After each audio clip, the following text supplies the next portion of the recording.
E.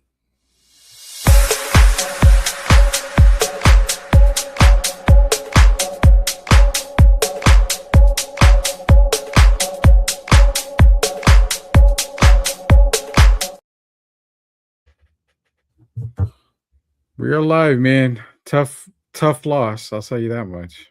I don't even know how to be. How to start. I mean, seriously, it's not even a tough loss. It's not even a tough. I know we're live. Everybody, I know we're live. I'll do my intro in a bit. I can't do that. I can't. Rudy, please tell me it was a dream. Please tell me I'm gonna wake up right now and it's gonna. Oh, Jeff, you were in a dream because the Spurs had a 29 freaking point lead in Game 4 to tie up the series, and we're cruising. We're going to talk about it right now. Welcome to a live episode of Spurs in Focus right here on YouTube, iTunes, Spotify, Amazon Podcast. Look, you know where to go. Go subscribe right now. Substack, you know where to go. Spurs in Focus, Substack. Myself, Rudy Campos, we're here to discuss the debacle in New York City. We're here to discuss the end of the season.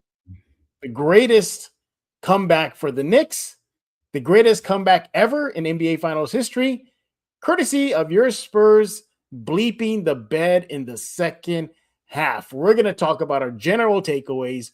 We're going to get into our freaking standout stats. Remember, Rudy, they could be good and bad. Okay, they just meant to do what stands out. That's what all. Part of bad? I mean, what part of good do we have except for the first half?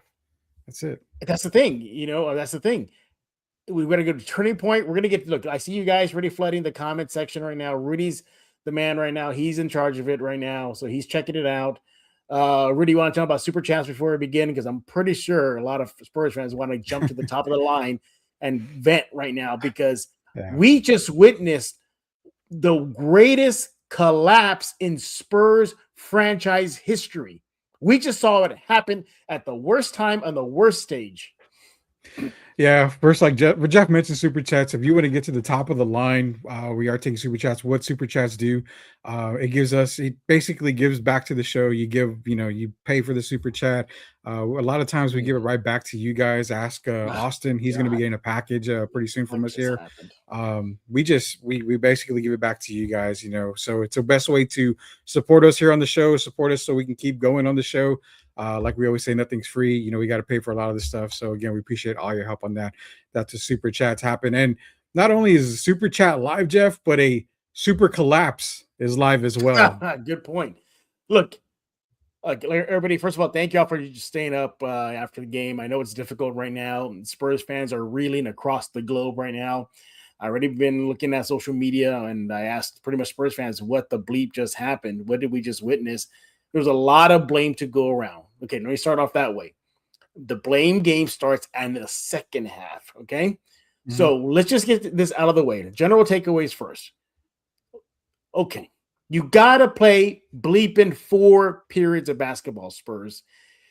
This first half stellar domination stuff, that's good and all, or as the kids would say, Rudy, that's cute. But what does it get you? What does getting a 29-point lead get you if you can't maintain that? What does having shooting over 60% from the field, 60% from the 3 line in the first half, in the first quarter, nevertheless, get you if you can't finish the job? General takeaway is this Spurs team crumbled before our eyes. This Spurs team showed their inexperience. But was scary, though, and just more upsetting, was that some of the inexperience, Rudy, came from veteran players. De'Aaron Fox, the last time I checked, you're an all-star. Last time I checked, you've been to the playoffs before. Last time I checked, you are the co-star of the team. And when you're ahead and, you might want to dribble the ball out because that kills the clock, Rudy. That is kind of the biggest general takeaway is how it ended. Talk about Fox. You were quick. Talk about Fox. Yeah. I texted you about it.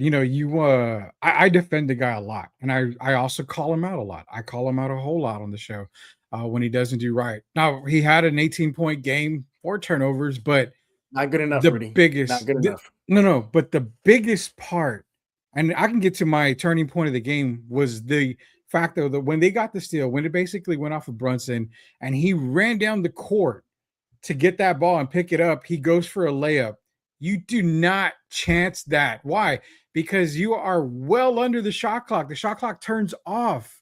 You could have dribbled the ball out. Just dribble the ball back out. There was 2 Knick defenders that were in the paint with him. Dribble the ball out. At least another 8-9 seconds comes off that clock. They're gonna foul you. I mean, I'd rather you go to the line to make 2 than leave it in the ref's hands to make a call on whether you get fouled or not. You miss a layup, timeout Knicks. We saw what happened with OG. Biggest collapse in Spurs history. No, F that. Biggest collapse in sports history other than the Atlanta Falcons and New England Patriots Super Bowl. That is another sports collapse, but this one, dare I say, ranks right up there. This was the score at halftime, everybody. 76-49. Your silver and black cruising, crushing the Knicks 41-22 in the first period, crushing the Knicks in the second period 35-27. At half, they were shooting freaking 54% from the field. I'm sorry, from the 3-line, actually, and 60% from the field. They were a plus freaking 27 as a team at halftime, while the Knicks were a minus 27 and looked like they were about to get wrecked. Rudy, I was so confident that the Spurs could maintain the lead that I was even saying to myself, look, the Knicks are going to make a comeback. They're known for that. We saw that in the playoffs. But I was so confident in this young Spurs team to at least maintain. Even if they were to win by 10, I would have taken it because that would show me, hey, they can bend, they can't break. But they broke. They broke.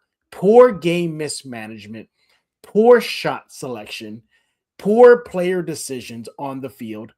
And I thought your superstars are supposed to rise up. One did. That's Jalen Brunson. One kind of did, but just wasn't enough to close out the game. Wembanyama even missed free throws down the stretch that could have iced it. And again, Rudy, I was still giving this young Spurs team the benefit of the doubt. I was texting you. I was saying, look, I think that Hart missed dunk / layup changed it because I think that was going to be the deciding non-basket made. But the Spurs were going to get it. And sure enough, I was thinking it was right. It was like, but the Spurs were up 1 second, went one with about 5 seconds left until, you forgot to box out and then you let OG come in and do a little tip in, and that was ball game. Rudy, it just feels like when it came to crunch time, the Spurs crumbled. Absolutely, they did. I mean, you only scored 20 points in the second half. Let that sink in. You scored 41 in the first quarter, 35 in the second quarter, and 20 points total in the second half. I've never, and you know what? We've said it before. If you live by the 3, like you did in the first half, you're gonna die by the 3 when you're not making it in the second half. It just seemed like their offense went stagnant. It seemed, and I think I texted you, but I know I texted Derek and the group guys over at Box Score, and I said, you know what? They're playing to not lose the lead. They were playing so cautious. They were not coming out the way they did. And I would be okay with that. I would be okay with that if they're playing smart basketball. No, passing smart. Jeff, you could be up 45 points in basketball. You could be up 40.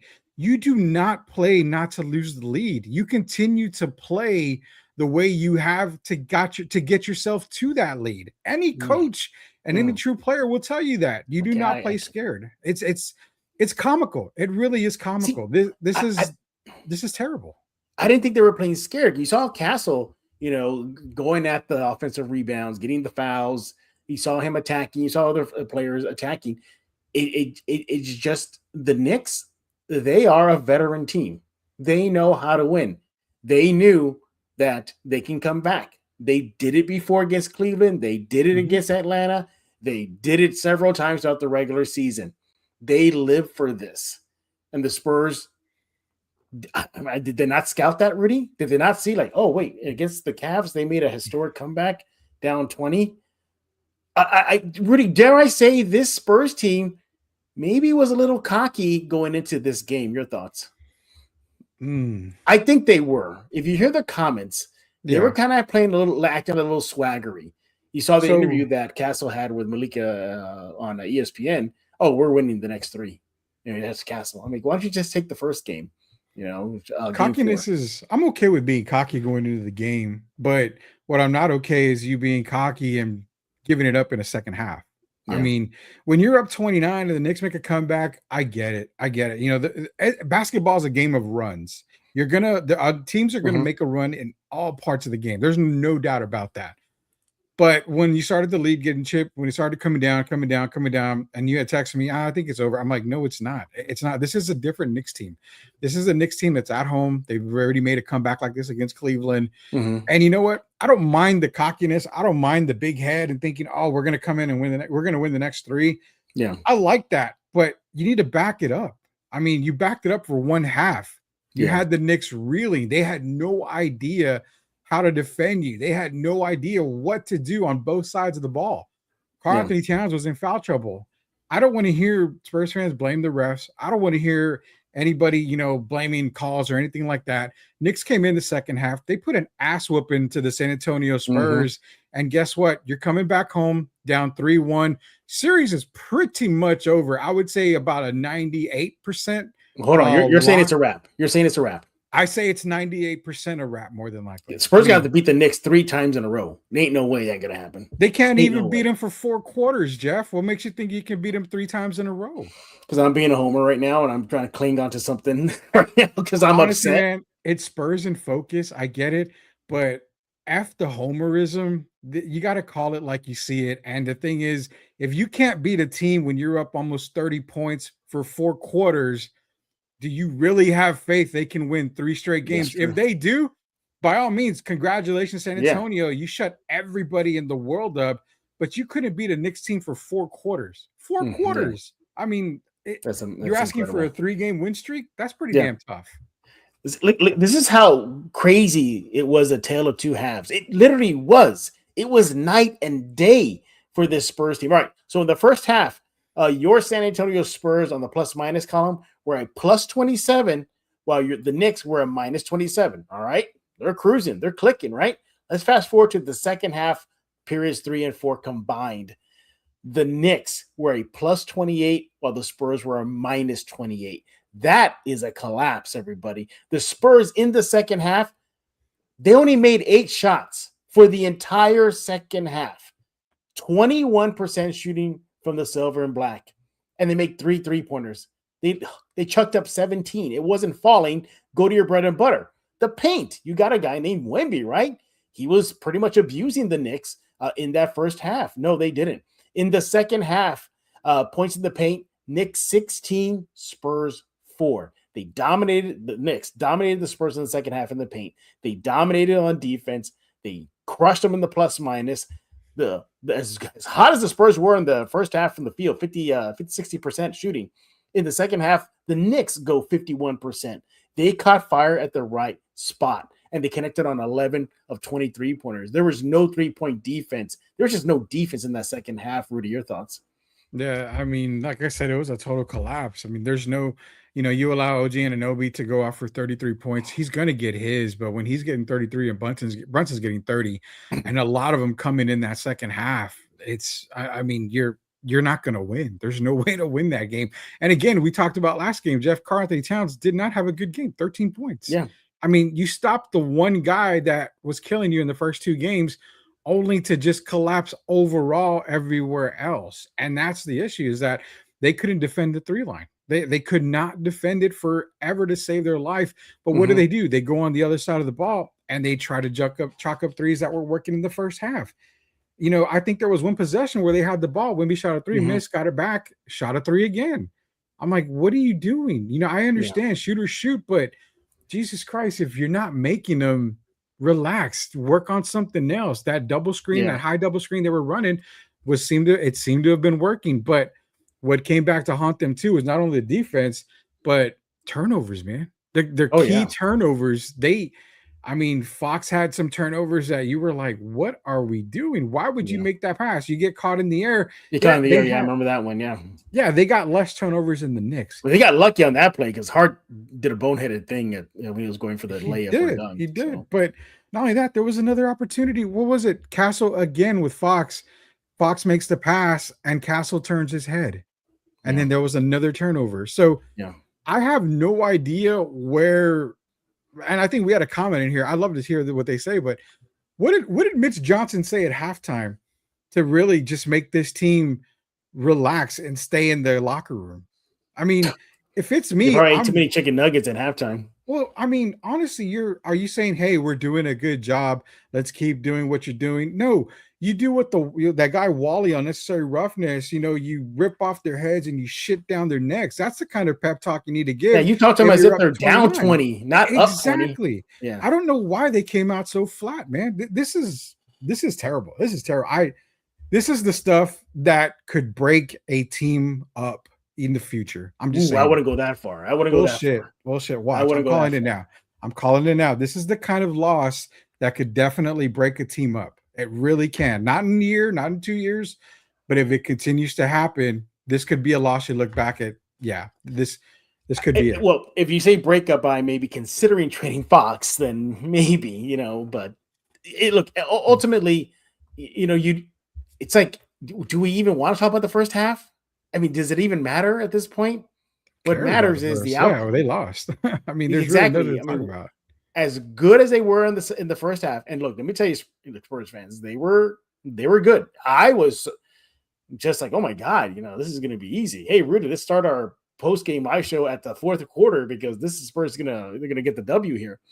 But it's just you saw the inexperience, you saw the rushing of shots, you saw so much, and there's a lot of blame to go around, and there is. It is a team game.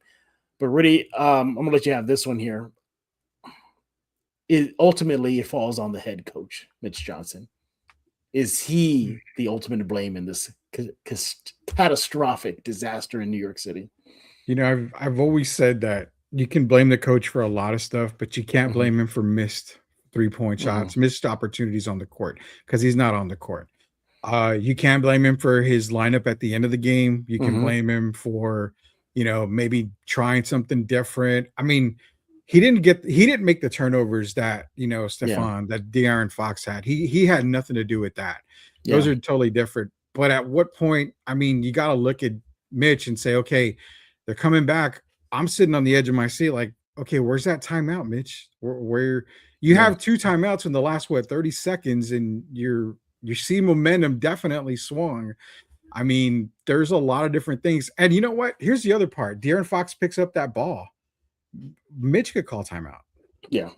I mean, settle the guys down. I mean, there's so many things that you could probably put on Mitch Johnson. I would say part of the blame, I don't know how much.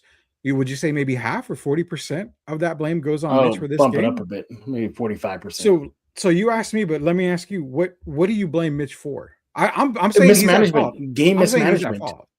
game But mismanagement. Look, you go ahead. I'm sorry. no, I'm saying I do blame Mitch. So don't get me wrong. I don't want fans to say I don't blame him. I do blame Mitch to a point, but I want to hear what you have to blame Mitch for, because for me, it's the rotation at the end of the game. Yes. It's not getting on his guys' asses for continuing to live by that three. And Yeah. again, they weren't following in that second half. Also, Wemby, again, out on the perimeter. I Mm-hmm. don't get that. I mean, I don't get that again. Yeah. So you're right, rotation and game management. But what else do you see that you could blame Mitch for? Obviously, the lack of calling a timely timeout. I think even during the broadcast when the Knicks were rolling, the broadcast were saying, Mitch, you do have 2 timeouts. Exactly. That's what I was saying. And he never used them early. Like literally, the moment the bleeding first started, call a timeout. And I think he did. But when the bleeding continued, you didn't see that. He was trying to let the guys play through it. And they obviously were not getting anything. As far as Mitch is concerned, yes, he has lots of blame. But I'm also looking at the bench. Let's fast forward to the fourth period, everybody. All right. So again, fourth period, at least for the most part until the end, the Spurs were ahead. In that fourth period, the Spurs still had that big lead of like 20 something. It was still there. They were up 20 in the fourth, I believe. Yeah, they were up 20 points in the fourth. All right. So again, bench, you got to get out there. So Wemby played the entire fourth quarter. He played all 12 minutes, right? Even then, in those 12 minutes, your superstar, Victor Wembanyama, in 12 minutes in the fourth period, when the entire game is falling apart for them, he goes minus 16, scores 5 points, and he goes 2 for 9 from the field. And he missed, he didn't take any threes, thank goodness. But again, minus 16 for 5 points. Now, What about, Brunson? It's Rudy, you talked about this when the series started. Ultimately it's going to come down to the stars. They have to do their star power and win the games. So Jalen Brunson, he plays nearly 12 minutes, 11 minutes and 50 seconds, plus 18, scores 9 points, clutch 3 for 6 from the field, and hits a 3-pointer and hits both of his free throws. Stars rise, right? Well, the Knicks star rose in the fourth period while Wemby crumbled. Also bench. I go back to the bench. So in the fourth period, where it's pretty much all hands on deck, the lead is slipping away. Everybody's got to up their game. So let's get this W, right? The bench for the Spurs in the fourth period, 2 points. That's it. From Dylan Harper.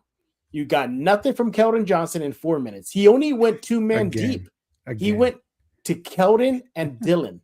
That's it. He did not go to Cornette. He didn't even. I would have been okay with Barnes out there just to settle the team down, just to get that veteran presence out there. Yeah. Something, anything. He didn't get anything. So the Knicks, their bench, they scored 8 points, and it was all by I think it was McBride. Alvarado. Yeah, Alvarado, 8 points in that thing. So he single-handedly outscored the Spurs bench 8-2. And you got productions not just from the star player, Jalen Brunson. You got 8 points for OG Anunoby, by the way, who I think he's kind of an unsung hero for the Knicks in this series. You get 5 points from Cat, his first points in the fourth period in the entire series. You get 2 points from Bridges, and of course 9 from Brunson. Now for the Spurs, you got 5 points from Wemby, Castle with 6, and Fox with 3. Not enough. You had Fox and Castle with 2 critical turnovers in that fourth period.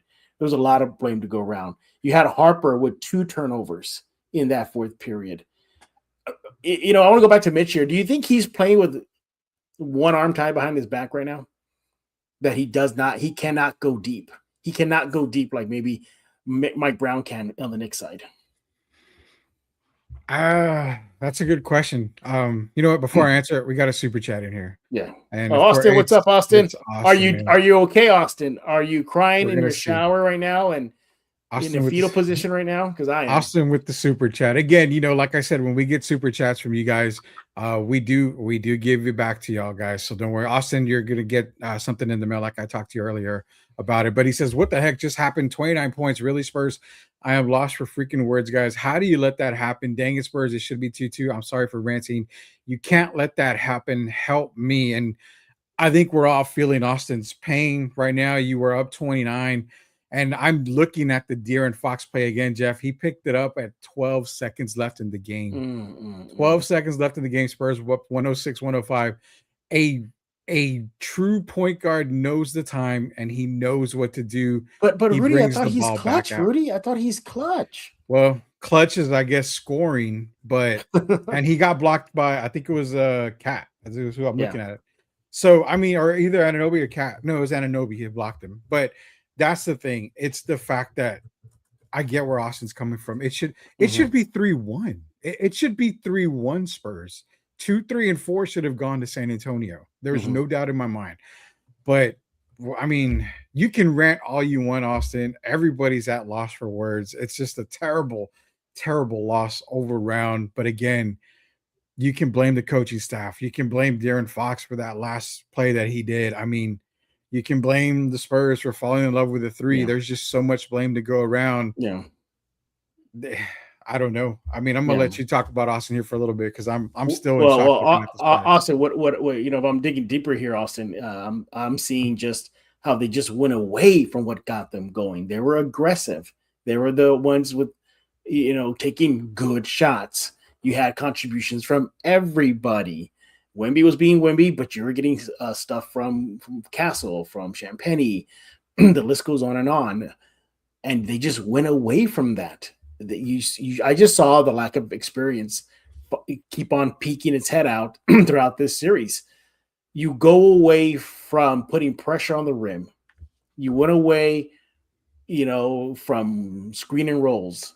It just felt like they just stopped. And we all saw that, Austin.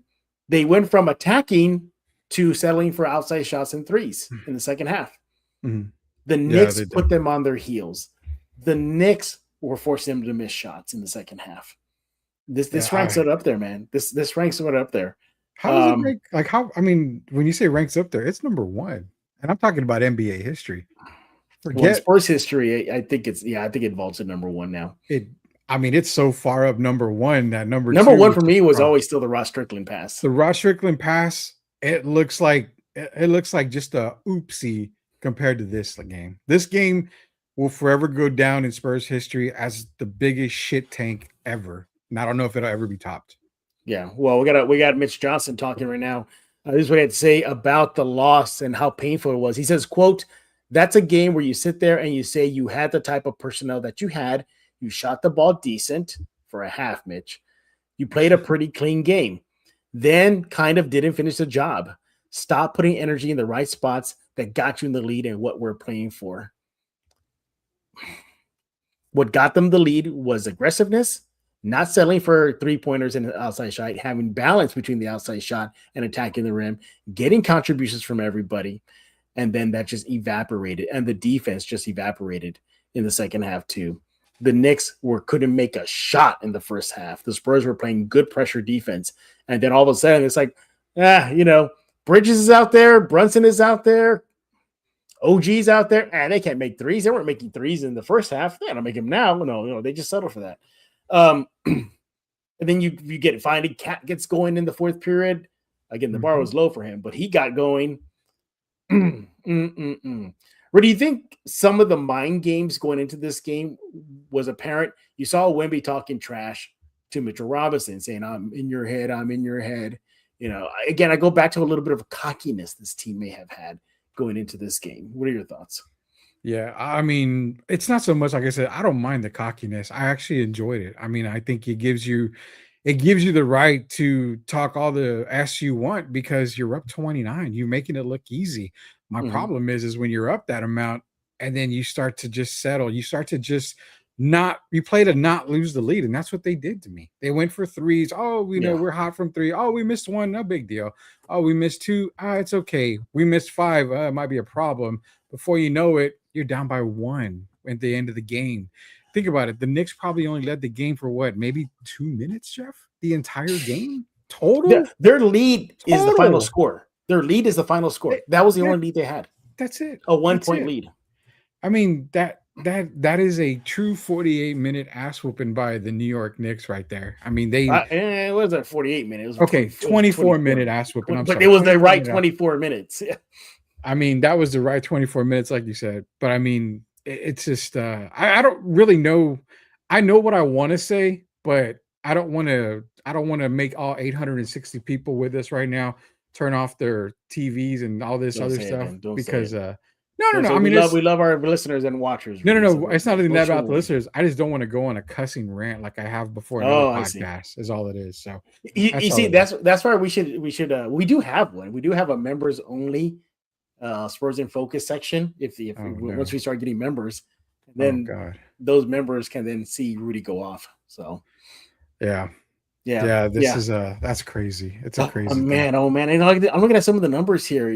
So again, the first half.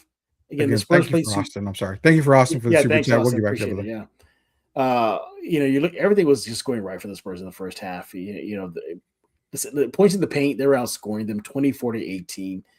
What else was going on for them? Fast break points. We're right there with the Knicks. Spurs 9, Knicks 11. They weren't letting that get away from them. Again, the 29-point lead.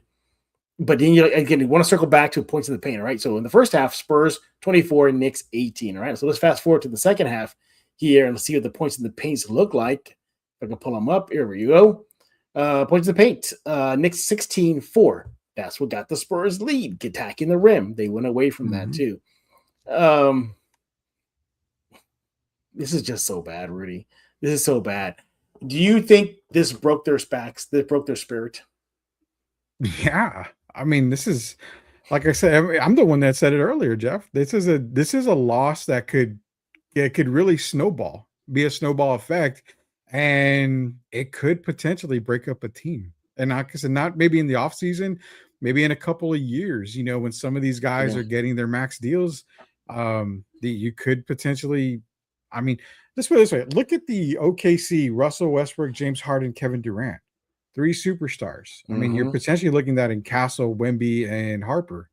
I mean, plus you can throw Fox in there. I mean, this is a different type of league right here, and this is a catastrophic loss. It's again, you think OKC is not going to reload in the offseason? They're going to reload in the offseason. Do you Yeah, not think Dallas is going to get better. Houston's going to get Minnesota is going better. to get reload in the offseason? They're going to probably get another great player. So the Spurs, this could potentially be, and I'm just saying potentially, but once you get to the finals, I mean, you want to do all that you can. I would have settled. You can say, "Oh, 1 point loss, that's great." No, it's not. It's not that you lost by 1 point. It's how you lost by Yeah. 1 point. You gave the game away. You pretty much more than likely gave the series away. Yeah, this is a catastrophic. I don't even know if it's catastrophic. I mean, I hope Game 5 tickets are probably back to the normal $80 and $100 because I think I mean, Jacob Eric mentioned that in the chat. He said, oh, he did, "Well, maybe yeah, tickets will be cheap on Saturday." yeah. It could definitely be. It's just a meltdown all the way around. We got I was another in the super notes, chat. and you know what?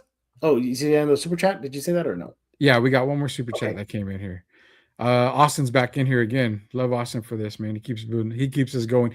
Austin keeps the lights on here at Spurs in Focus, and I appreciate that so much. I want my lights off right now as I cry. He says, I mean, this is the nicest possible way. I love me some De'Aaron Fox, but don't get me wrong, but he pulled a Russell Westbrook tonight. Why? Hold the dang ball. That tops the Rod Strickland behind the back pass. That tops the Manu Ginobili foul on Dirk Nowitzki in that playoff series. I mean, Okay, does this top the Ray Allen 3 in that yes, collapse? yes. I It mean, does really? I don't know. I think Ray Allen 3 still up there because that's the title was there. no. The title was Okay, there. the title was there, but you know what? The Still Spurs number weren't one. up 29 points, Jeff. And Spurs still had a lead though. They were not up 29 points. No, that one hurt more because back to back Oh was finally God, going to no. happen for the Spurs. No. I mean, it hurt. It hurt a lot. But they weren't up 29, Jeff. I mean, you literally had to score 22 points in the second half. You scored 20. If you Right. score 22 points, you win. Or See, if you score 20 and you hold the ball at the end of the game, you win. There's nothing to think about. Thank you, Big Texan 52. Yes, I agree with you. I think when you roll out the trophy, getting ready to celebrate, that hurts more than what just happened. Golly. Yeah. I see. Jacob says this one hurts more. It hurts a lot. This is actually a good conversation for the offseason. We'll bank this for the offseason. Do you really want to talk about this in the offseason? Yes, I do. We're trying to forget about this. And Yes, I do. I do want to talk about this in the offseason. Well, and again, I need a bottle of Jack. I really, really thought that no matter what, that Hart mess up, dunk, layup, whatever it was do was gonna be the difference in a win for the Spurs. I really thought it was gonna be like a free throw game. Oh, for Josh Hart. At the end of the day, Josh Hart could have been the hero. But my God, I did not think they would do a simple thing like not box out OG, not box out a player. Basic basketball fundamentals you're taught, and you didn't do that. OG saves the day for the Spurs. Once again, you are here on the live episode of Spurs in Focus to discuss the collapse in Manhattan, the collapse in the Big Apple. Your Spurs are down in the series 3-1 after blowing a 29-point lead. And, well, they're now down.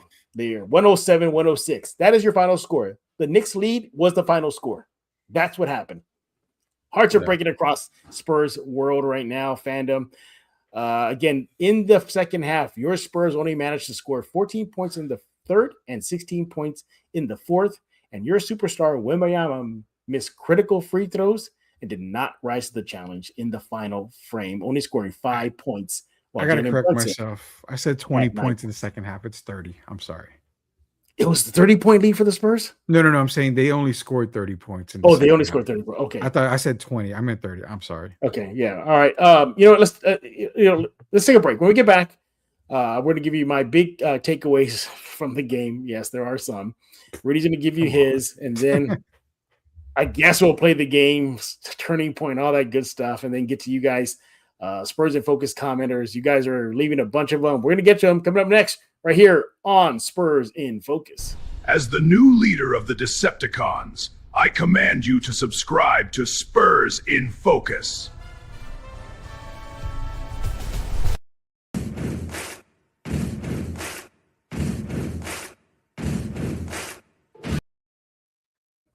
We got Frank Langella Skeletor making an appearance today.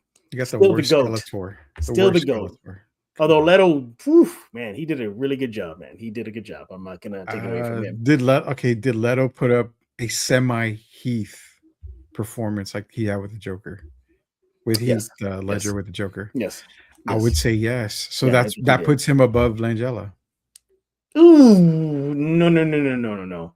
Heath's Joker was way above Langella. And if you Langella's compare monologue when he became right before he became God Skeletor was phenomenal. Yeah, but Leto didn't have that opportunity. So that's again, we'll bank this. We need something to last smile about it right now after the Spurs had a major collapse in the Big Apple. The Knicks 3-1 lead. Yeah, 3-1 lead. One more win, they are the new champs. The Spurs need to beat the Knicks 3 straight. That ain't going to happen. And you know what's going to suck, Rudy, is now this team, Spurs, has to sit on this for 2 days and just stew in it. And by the way, there's a chance the Knicks could be raising their title trophy in San Antonio this Saturday. In San Antonio. Not the fact that they already beat the crap out of the Spurs fans in the previous game 3. Now, to add insult to injury, there's a chance the Knicks are going to raise their trophy this Saturday in San Antonio. Probably. And, I don't know. I mean, do you think they win game 5? The Spurs or the Knicks? Knicks. Crap, that's a good question. I'm going to get, okay. I was negative all night. I think the Spurs are going to get the W. I've been negative all night, and I'm going to continue to be negative because there's really no positive to this. But if the Knicks allow Spurs to get game 5, there's a small worry. Because everybody knows the hardest game is the closeout game in any series. Yeah. So if the Spurs come back, blow this off, whatever, and they get game 5, okay, go back to New York. The chances of them winning in New York are slim to none, but slim is still there. So you don't want to give them any opportunity. I say the Knicks probably do come into San Antonio, put their foot on their throat, and do whatever they can to win. Mm-hmm. I think the Spurs may get the victory, but I'm more leaning on the side of them probably not. So yeah. Well, again, we'll have a complete game 5 preview tomorrow here at Spurs in Focus. We have on deck Shane Carter from the Ticket 760. He's going to join us to preview the Saturday game. We don't have a show on the weekends. Well, we will have one technically because the game 5 Saturday. So Rudy and I will be back on Friday night. But nevertheless, drunk in an alley somewhere. Well, yeah. Oh, good Lord. All right, Spurs fans, Spurs and Focus fans, let's do my takeaways from the debacle in New York City. It's not good, but here they are. I give them 1, Rudy. I'll give them 1. I like the hot shooting to start. Okay? The Spurs are unbeatable when they're shooting the ball like that. All right? But you got to maintain that, Spurs. You got to continue doing that. Since you gave Spurs fans just 1 half of good news, building that 29-point lead, I'll give you 1 on my 3 list here, but that's it because the next 2 are just bad. I saw this young team crumble under the pressure, under the spotlight. That is one of my key takeaways is they're still not there yet. A veteran team would have done what is needed to maintain a freaking 29-point lead in the NBA Finals. They didn't do that. And we've been hitting in it throughout the show here. I'm going to say poor game management from the coaching side, not calling timeouts, Mitch, and not subbing in players who are not being productive, just not making the right calls, and to De'Aaron Fox not dribbling the ball out, to Wembanyama not making key free throws. He had clumsy turnovers by Dylan Harper, Steph Castle, Fox in the 4th period, and no defense. The game was managed horrifically on both ends of the court. Again, 14 points in the 3rd, 16 points in the final frame. Well, the Knicks just went off, and they allowed Brunson, the one guy that can torch them, they allowed that to happen. So poor game management. I'm going to leave it up on the screen there for you, Rudy. Go ahead and take your reaction.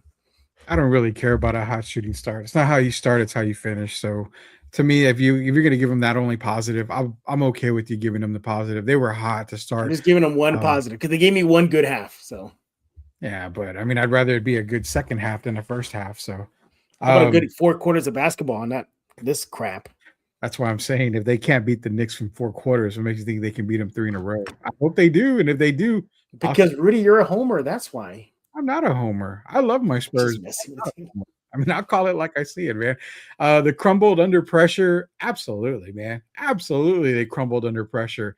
They got away from what was working. They decided to play to keep the lead instead of just continue to build on the lead. They settled for their defense. You know, I'm not gonna lie, their defense on Brunson, he was hitting Jeff. He was hitting ungodly shots. I mean, Yeah, he was cooking. He was just cooking us. It's kind of why I've been comparing him. He reminds me a lot of Kobe, man, where Kobe would just get so freaking hot in some of these playoff games, and you're like, you can't do nothing. You really cannot do nothing.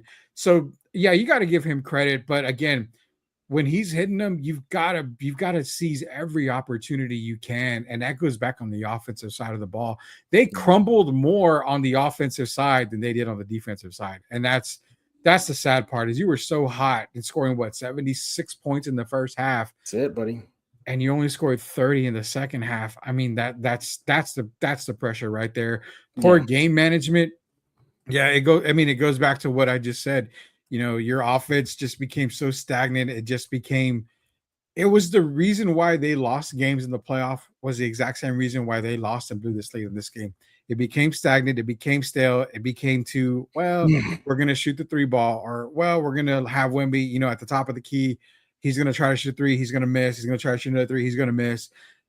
You've got to change. You've got to change something up, whether it is bring in a Harrison Barnes, bring in somebody else. And your management part goes to coaching, because I get he's 6th man of the year. I love Keldon. I've talked to Keldon. I've interviewed Keldon Johnson before. He's such a great player. The community loves him and stuff. But when you go again 2 points, I don't understand that. And what frustrates the hell out of me more is he continues to drive the ball, and he's throwing up shit. He reminds me a lot of DeJuan Blair. I mean, you're just throwing shit up. You're throwing shit up, hoping that it goes in, and you're like, "What are you doing?" Every opportunity. Probably at Luby's right now, getting 2 Luann platters. It's like you see it hasn't worked in any of the playoff games yet. You still continue to do it, man. So yeah, I mean, those are good takeaways right there, man.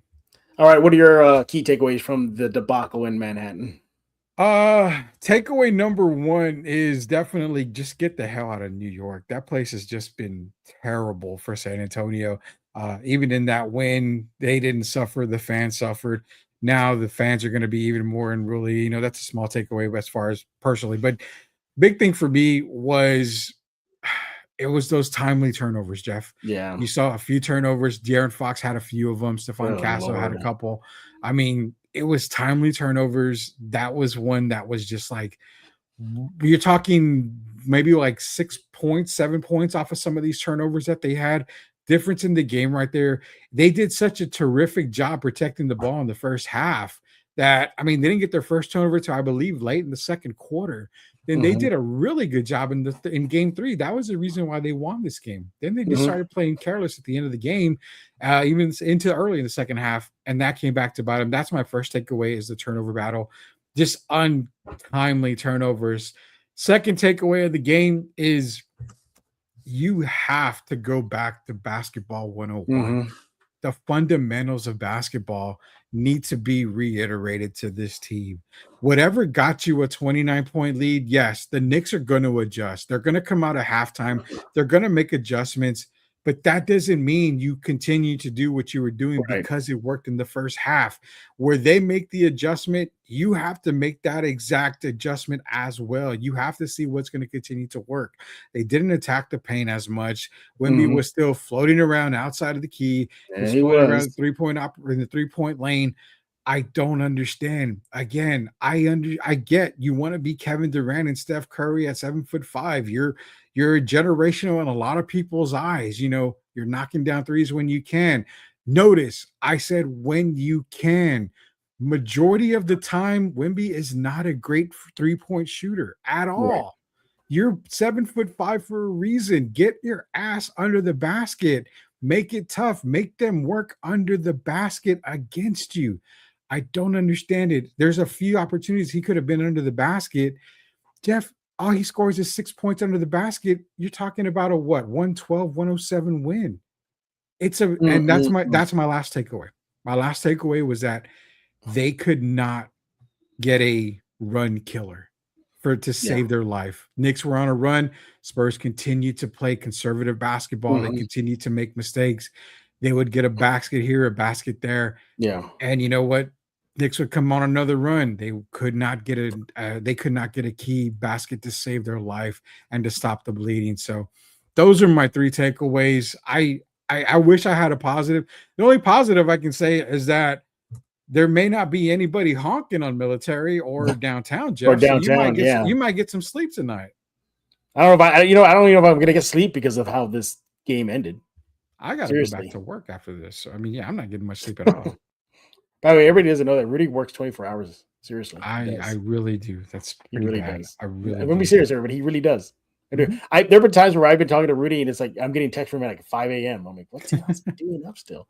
Yeah. Man, oh man, yes, it was not a funny. It wasn't a pretty thing. We have some words from Victor Wembanyama after the game. He talked about his emotions after the Spurs just fell apart. He says, I don't know about the emotions, but it was painful. Of course, it feels like we worked too hard and gave up our leads. It's as simple as that. It's just hurt. He goes on to say that what's going through his mind right now, he says, quote, what's going through my mind right now? I think it's going to go in one of two ways, a bad one and a good one. The bad one would be giving up. The good one would be getting stronger through this and getting more together. I know this is what we're going to do. All right, let me just react to that. He said, quote, the bad one would be giving up. Do you think the Spurs gave up? No. He's saying it right there. No. He's saying that they gave up. And I bring this up because it's obvious. If Victor says it, then maybe it is true. But I'm bringing it up because maybe it's more what the Knicks did. They did. Okay, so I'm going to be 100% with you on this. They didn't give up. There's no give up and there's no quit on the team. If they gave up, Knicks would have probably had the lead pretty damn early in that fourth quarter. Yeah. They did not give up. I just don't think they put themselves in the right position to compete with the Knicks towards the end of the game. And again, that goes to coaching. That goes to player understanding. They've got to understand that, you know what, this isn't working. We've got to figure something out. And I go to Fox on that. I go to, Castle and even maybe Dylan Harper as a rookie. He played great tonight, but I go to the guys that are the point guards, that are the leaders on the team, that control the ball, that, put the best players in their best position, and maybe going to Mitch and saying, this isn't working. We need to try this, or we need to do this. I think that they did not give up. They're not going to give up. They're still going to play in game 5, regardless if it's a win or loss. They're still going to play. But I really feel like Victor, when he says he could give up, he's basically saying we could just quit and, go, to Cancun over the weekend and that's it. We're done. I mean, they could just quit and say, all right, congratulations, Knicks. We're going to go. We're done. But they're not. And he's not the type of player that's going to quit at all on this team. So expect them to fight. Expect them to still be there in game 5. And it's just going to be another. I'm hoping it's a win, but we'll see. We got another super chat, man. All right, what we got cooking here? Austin always paying the bills, bro. I love this guy. Austin says, I know we are all hurting right now, but we need to bury this game when we land back in Texas and move on. Treat like an ex-girlfriend. It's over and done. On to game 5 makes me feel better, guys. Not really. This still sucks. No, this sucks. Yeah. I'm going to save it for our categories, but overall, I've been saying in the first segment of this live show here, I think this loss just broke their back. This broke their spirit. As much as they're going to say it's 1st to 4, as we're going to hear that, we're also going to hear, hey, we're going to be at home on Saturday. It's still the odds, as Rudy highlighted, are astronomical. Your Spurs are going to have to beat the Knicks 3 straight. That ain't going to happen. And by the way, we have we go back to game 5 for the San Antonio. So game 6, if there is a game 6, we'll be in New York. So, yeah, I mean. Okay, it can happen. Yeah. The likelihood is very unlikely that it happens. Yeah. I mean, by all means, if they come back, I I will come on this show. I will be quiet.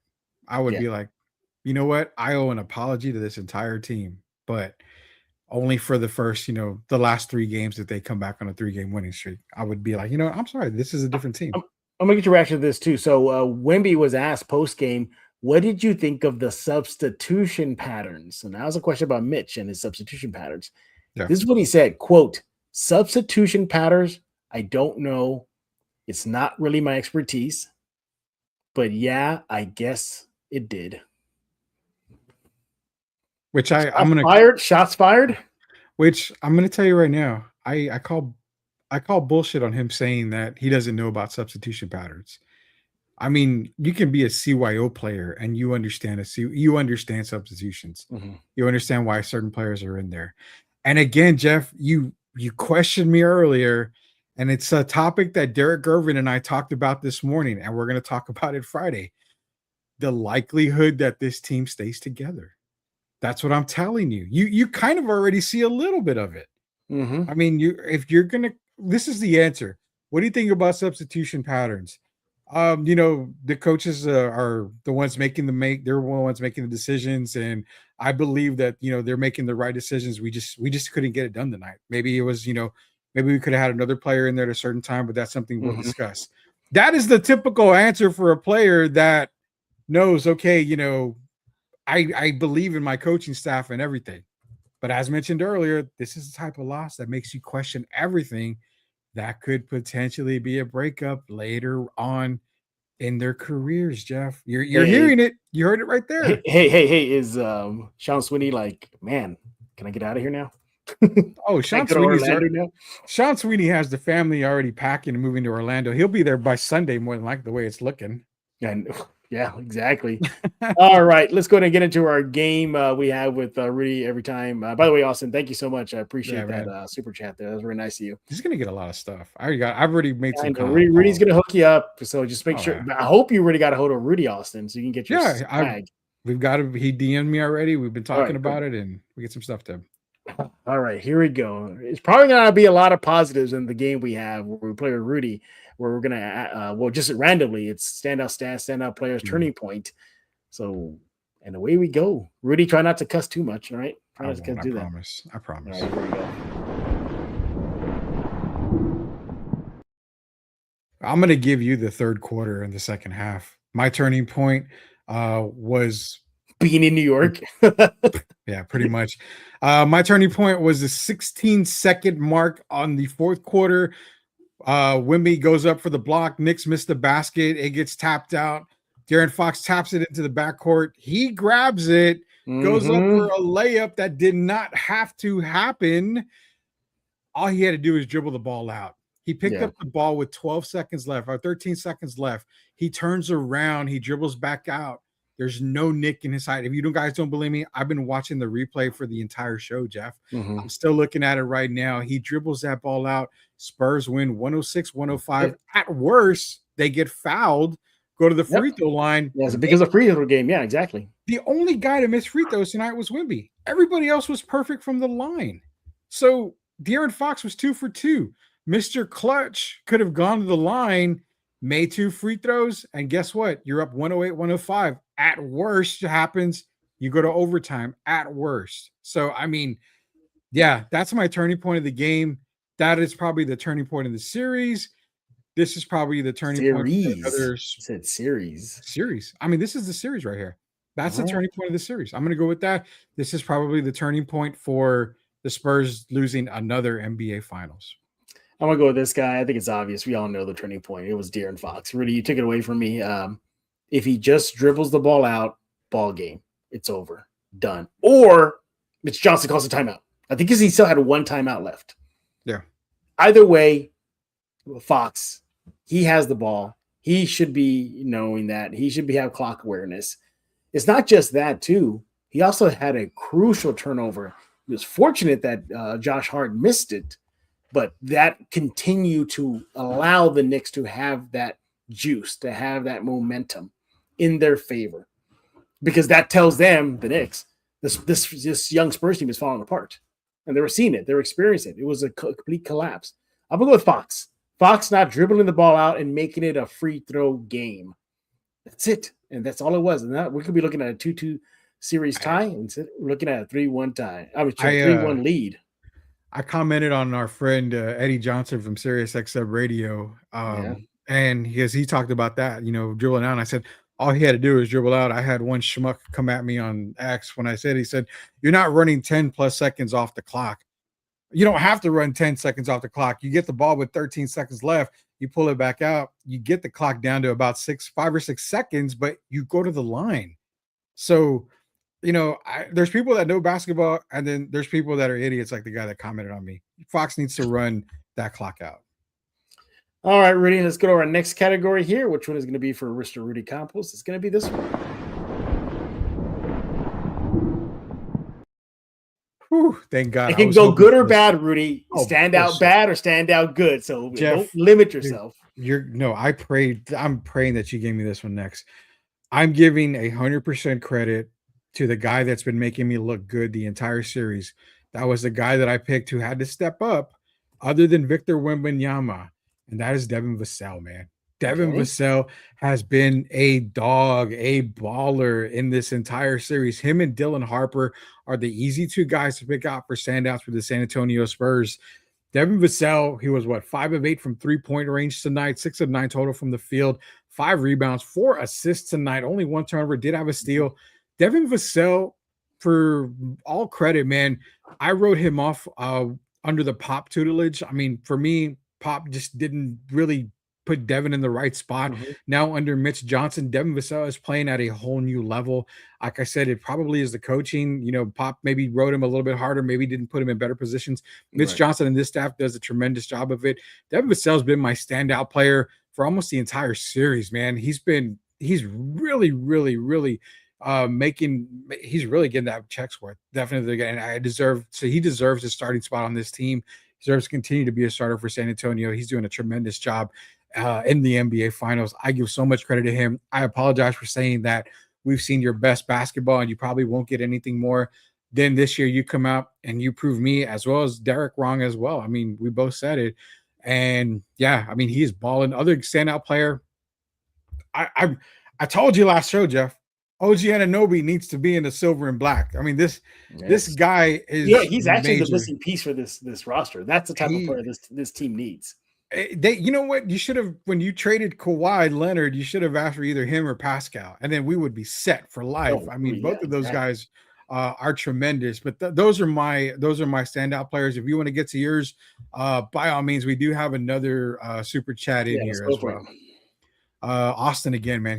Thank you, Austin. Appreciate it, buddy. I'm going to spread some positive stuff. Dylan Harper, big time player, very good game. And how many times will the Spurs keep letting the Knicks come back? Games 1, 2, and 4. When do you learn this lesson? It feels like the old Spurs, man, where, like Charles Barkley said, there's taxes, there's death, taxes, and Spurs blowing the lead in the 4th. So it's Dylan Harper. I mean, superstar before he went to Rutgers. Best player in the draft. And what's frustrating is because we all touted Fox as being the co-star of this team. At this rate, man, who knows? It could be Harper at the rate he's going. Harper is. I think Fox is slipping down that totem pole. So Fox is your max player. That doesn't discredit what he brings to the team. But he gets a max player because he gets a max deal wherever he goes. He has the accomplishments and the accolades for it. So he's going to be a max player no matter where he goes. It's just fortunate he's with San Antonio. That's the way it works. Stephon Castle, he's going to be a superstar in the league. He's going to be an all-star, but his struggles are way bigger than Dylan Harper's struggles. And that's where I think you put Harper above Stephon Castle at the end of the day. I mean, Derek Irvin even said it. You're looking at Harper and Wembanyama as potentially the next Magic and Kareem duo, the next Penny Hardaway, Shaquille O'Neal duo. Wow. So that's coming from NBA players, and that's already way in his rookie year. So that should show you how much Harper means to this team. But yeah, I loved Austin's comment there as well. Well, just hear what Harper had to say. Here's what Harper had to say at post game for the debacle. He says, "quote It's no time to complain, no time to point fingers. It's time for us to step up. It's time for us, if we believe we are who we think we are, then it's going to show that was Harper on the loss to the New York Knicks in Game 4. So and that's the right approach right now. I think you really, really gotta just forget about what happened. It's gonna sting though, because they gotta dwell on this for 2 days straight. There's no quick turnaround, right? Yeah. And think about this too. Even if they do force a Game 6, they got to travel again. That's more wear and tear on them. But it's not like they can't win in New York. Yeah, they proved it already. They already proved it. I mean, they can win in New York in a game and a half. That's it. That's it. We saw it again. The Spurs played solid ball for a half. They can win in New York. They just got to play 4 periods of basketball. That's it. But thank you, Austin. I appreciate that. Yeah, going back to what Austin said about games 1, 2, and 4. Again, you just look back at the Knicks playoff run. They won 13 straight games. In those 13 straight games, they had several tremendous comebacks. The big one was versus the Cavs. Now this is the biggest one for them. Oh, they are just going to be riding high going into Game 5 in San Antonio. My goodness. Those Knicks fans that are going to San Antonio on Saturday, they're going to be loud and obnoxious. You know that's coming. I'm terrified, and this is legitimate terrified here. I'm terrified of what could potentially happen in San Antonio. No, don't put that vibe out there. Don't put that. No, I'm just saying. I mean, we got to call it like we do, Jeff. And I'm saying, for what happened in Game 3, if the Knicks win on San Antonio's home court, I'm terrified of what's going to happen after that game. I mean, I hate to say it, downtown. Yeah, well, when the Knicks partying downtown or stuff like that. Yeah, they're going to get liquored up. It's I hope the chief in San Antonio and whatever Bear County, they hey, really Knicks fans, I lived in New York. Let me tell you right now, San Antonio closes at 2 p.m. So you're probably not going to get a lot of time to party, unlike you can in New York City. Unless you take a red eye to New York 2 a.m. party up there. 2 p.m. 2 a.m. Sorry, 2 a.m. Thank you. Sorry about that. Yeah. What's a Saturday? I don't know. No, bars close at 2 p.m. That's one thing I don't like about living in San Antonio. This whole shutdown at 2 a.m. Sorry. You're turning your back on the Spurs. Actually, you're a Knicks fan now. No, I'm not. I'm just talking about the city life, not the team. I love you. Stand-up player for me is Dylan Harper. 32 minutes, 21 points, 8 for 12 shooting. He was a plus 12 on the night. He was the best plus minus for the Spurs off the bench, mind you. A plus 12. Victor Wembanyama was a plus 1. What about De'Aaron Fox? He was a plus 1. No, it was Dylan Harper who was a plus 12 on the night. So yeah, you got to give it to him. And then get to our final category here. Let me pull up the graphic. Here we go.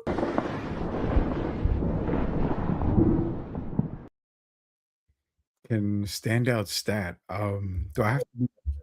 So I hope you don't take it. What, do I have to be positive? I mean, you don't have to be positive. No.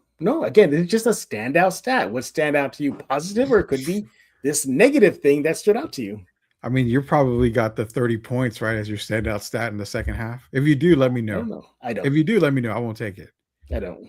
No, okay. So for me, it's 30 point as a stat. That's all you scored. You scored less in an entire half than you did in the second quarter, where you had 35 points. Yeah. Standout stat is you went into the second half, you were comfortable, you had a 29-point lead, you figured it was game over. They were already packing their bags and they were already boarding the plane going back to San Antonio. Didn't realize they had a second half to play. Right. That is the biggest standout stat to me, is that you showed up for one half thinking that the game was over, not realizing that this same Knicks team had one of the biggest comebacks in NBA history against Cleveland, had been coming back on you pretty much all series long already. Right. Your 29-point lead wasn't enough. You needed a 31-point lead at halftime to kind of get this victory. But my standout stat definitely is that 30-point half where, I mean, it's sad, man, when Jalen Brunson has 36 points total. I mean, OG and Anunoby, they both did their damage in the second half. Yeah. That's tough. That is super tough. But yeah, for me, that standout stat is that. The other stat I can only come out with, Jeff, is I mean the lead of the game. It was just less than 2 minutes was the Knicks lead. That was it. Yeah. My standout stat is 33 points from OG and 36 points from Brunson for a combined 69 points on the night from your two stars. What about the Spurs? So Fox and Wemby combined for 42. So which team stars rose to the occasion? The Knicks. I'm gonna go with the Knicks. Yeah, I mean, you got to tip your cap, man. OG came up big for them. Brunson came up big for them in the second half. They were there when it was money time, and it counted. So I'm gonna go with the standout stats. Spurs had no answer for those two guys, none. And even Mitch Johnson said, "You gotta acknowledge what the Knicks did." And in this case, what those two guys did to the Spurs was tremendous. Oh, we got another super chat. Yeah, Austin, I can hear with another super chat. It says, do you think this might be better for this team learning how to close and win deeper into the playoffs, go through what OKC did in 2024 and come back 1 year later better for it and growing up? That's a great question. But again, look at the conference that they're in, man. You cannot tell me that the Thunder are going to be looking for revenge next season. You cannot tell me that Dallas is going to regress. They're going to get better. We didn't even talk about the Jazz. The Jazz are sitting pretty right now. To be a very strong, but the Blazers, they're up and coming.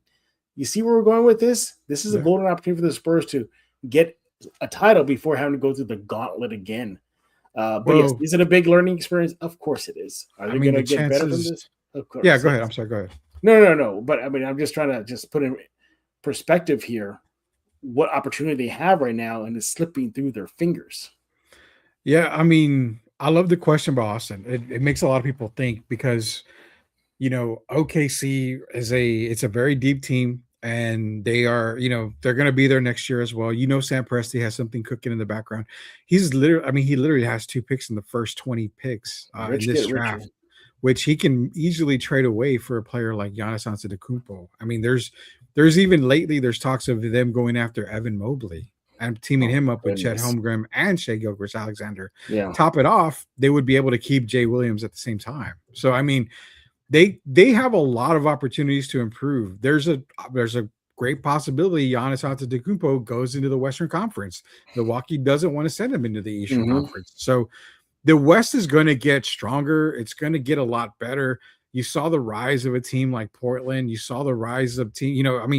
You mentioned Utah. I think Utah is still another year away from being, one of the playoff teams, if you can even believe that. But don't forget, they've got a great team already building in Utah. The West is going to get tougher, and that's why I said that you have to take advantage of this. You were playing so great. The Spurs have played great for 4 games. They really have played great for 4 games. They've just, I don't know if it's immaturity. I don't know if it's the youth. I don't know what it is, but cocky. I think they were too cocky going into this game. It could be that too. And then Austin also mentioned the Denver Nuggets. I mean, you cannot count out Nikola Jokic, and Denver is going to make a move in this offseason. I guarantee you they're going to make moves. So the West is going to be a battlefield. It's going to be like the old school days where every team's just going to beat each other up. And the Eastern Conference may have a couple of teams that are just going to dominate on their way to the finals. You've got to take every advantage. And this could be a good learning block, but where's the learning curve? Is it exactly years? Or is it the coaching staff? Remember, the coaching staff is going to be weaker coming into the next season. Yeah. They're not going to be as great with Sean Sweeney. I mean, this is a lot. Yeah, their defense is going to take a big hit. Yeah. So this is a lot of questions going into the offseason. And we're not even in the offseason, but I mean, he brought up a great point, Austin did. Yeah, that's a good point, Austin. Yeah, again, thank you, Austin, for the super chat. Appreciate it. All right. Look, we've been talking this whole show. It's your turn. Rudy, the czar of the comment section. He's been monitoring it. Start, man. That's a lot. We got a lot. I don't know where All right, well, just fire him off, Rudy. Do your best. We'll go to the top. We'll go to the very top. Death Magnet Lord. Love that name. Love the profile. Is that a Transformer? Picture. That should be a Transformer Decepticon. I don't know, but that Death profile Magnet picture, Lord. I'm already scared of stuff, and that's going to scare me going to bed tonight.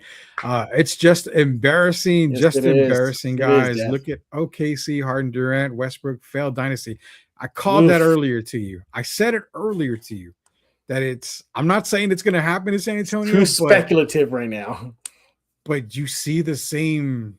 Oh, don't say that, Rudy. I hate to say that. My heart hurts, according to Sir Chili Cone. We all do, man. So mad, but it was a hell of a game. You got to give props to the Knicks, man. I mean, as much as we're upset about the Spurs, you got to give a lot of props to the New York Knicks, man. Opponents, this is the current account. Okay, so yeah, it's the opposition. I would say I'm shocked, but we should be. They've done this before. De'Aaron Fox getting a lot of hate. Worst clutch player ever. Hey, Mitch and look, Fox can that swallow this and one. and rightfully so, and rightfully so. Yeah, we're not holding back on Fox. He could have been the hero of the game if he just sat on the ball. Jeff, that's what I said. That play was a series changer. He holds the ball. Spurs win the game. Yeah. Whatever happens, he goes to free throw line, makes them great. They win. But the smart play, if he holds onto the ball and if they win, it's 2-2 going back to San Antonio. All momentum San Antonio. More than likely, they win the NBA title. He goes for the layup. It gets blocked. All the momentum goes to New York. You see what happened. You saw what happened after that.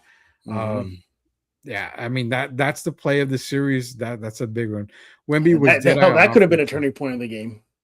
That was going for a layup, trying for a layup. Yeah, just holding the ball. Those last free throws from Wemby, they did hurt. I mean, he knocks down a couple of those. That could have been another turning point. Yeah. NBA history, the worst loss in NBA history. You know, Dan would have come back by the Knicks. Too many threes in the fourth quarter. Yes. Yep. Again, I don't know why Fox just didn't hold on to the ball. Yep. Has he been on the press conference yet? I mean, has he talked? Is he? No, he's. I don't think he's going to talk. I know the Spurs PR. They're going to protect him. You gotta let him. Unless he talks in the locker room. That's that changes everything. All right. But as far as on the conference stage, podium, no, he's probably not going to do that. So Kimberly's in here. Mitch, what is this team's what is the team's go-to play? Fox played like a JV bench player at the end. Why didn't Fox dribble out the clock? That's going to be on everybody's mind forever. Harper. How about this? Is that going to be one of the horrific plays for Spurs history? The Ross Strickland pass, the Manu slap. It's number one. Fox not dribbling the ball out. It's number one. I mean, I put it this way. The Rod Strickland pass came in the Western Conference Finals. Yeah. If I'm not mistaken. So, okay, it happened in the finals. You're playing in the actual finals for a title. Mm-hmm. This goes well above Rod Strickland. Mitch Crumble, Rudy, before you continue, just heads up, there's like some sort of spam people coming in about promoting some websites, so be careful. Oh, no, yeah, I always get those. Okay. Don't worry about those. Mitch Crumble, like the first game, when he didn't call timeout, when he got the rebound, he didn't call timeout when Harper was stuck at half court. Again, that's the problem with Mitch, too, is that a lot of we've mentioned it, the timeouts being called. I don't know why he's not calling certain timeouts. I mean, you don't let him play in that first quarter, in that first game. You call a timeout, you set up a play. I mean, rookie mistakes by a head coach. I guess it happens, man. Mm-hmm. Castle should have said we're going to win that. Yeah, I mean, he shouldn't have probably have said that we're going to win the rest 3 games in a row. Motivation for the New York. That's what Knicks. I said at the start of the show, man. What I tell you, they were being a little too cocky. Yeah, Carlos is in here. The Spurs had sucked the life out of the Garden. I don't know why these can start to shoot threes.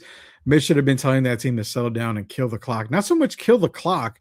They should have been running a different offense instead of jacking up threes. You have a 7'5" guy, throw his ass in the paint, let him work in there. They're gonna. They've been talking about him. Rudy. The points in the paint had the big difference from the first half and the second half. They went away from that, and Wemby was a part of that. And even the points in the paint, the Knicks ended up winning the points in the paint battle at the end of the game, 34-28. I mean, you should not allow them to win. Game 5 tickets should be cheap now. There's that comment. Same comment came up here. It's wrap for the Knicks are going to win the series. I think a lot of Spurs fans are feeling that now. It's a real shame the basketball gods have blessed the Knicks. It's their time. New York's going to burn, man. I hate to say it. I went into a meeting. Did you see the reaction when they canceled the viewing parties in New York City? They rioted. I saw that. I went to the meeting. We were up 30. We came out to a loss. I'm so hurt right now. Fox blew the game. That's going to be the key point everywhere. Wemby missing free throws. Catastrophic night. Spurs theories in here. Wow, fellas, that was rough. Hey, what's up, Rehome? You guys may have touched it on this already, but why on earth was Fox trying to take that layup instead of running the clock? Fire Mitch. He sat Harper in crunch time again. Ball game management. Yeah, Keldon Johnson. He hasn't done much in the series. Again, matchups, and I don't know why. But he's a 6th man of the year, Rudy. That's during the regular season. Year, show up. You would think. I mean, but what he did when he played bully ball in the regular season, it's not working in the playoffs. They're not going to let him be bully ball. I wonder why. Settled for way too many threes. There's just so much discussion about the game to find any clarity to what happened. Knicks are just a lot more disciplined. Very, very good comment.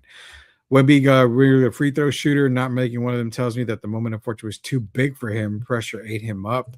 Do you think the pressure was too big for Victor? Ooh, that's a good question. I don't think so. I think he was just running out of gas, man. He was really gassed out. You know, He played all 12 minutes in the fourth. Yeah, and he you know, doesn't this play kind of minutes. reminds me in the Olympics, France had a lead over the United States in that game, and they blew it in the end. And Victor was a part of that team too. Are you seeing a pattern here? No, because I don't want to get called out by Spurs fans on that. I'm just saying. I mean, it's happened in the Olympics. Third quarter meltdown. Fire the whole damn coaching staff. Don't worry, Sean Sweeney's already out, so you don't have to worry about that. 31 points in the second half, 76 first half. I'm going to admit it. I'm going to blame this on this. I fell asleep between 8 minutes to go in the third. 3 minutes ago, I fell asleep on that run. I'm sorry. Way to go, buddy. You should have stayed awake. Joel needs to stay awake. You've got to stay awake, man. Wemby just got traded back to France. They're going after Wemby too. That was a good one, though. Knicks embarrass y'all over. Okay, the Spurs lose. Yeah, I mean they ended up losing.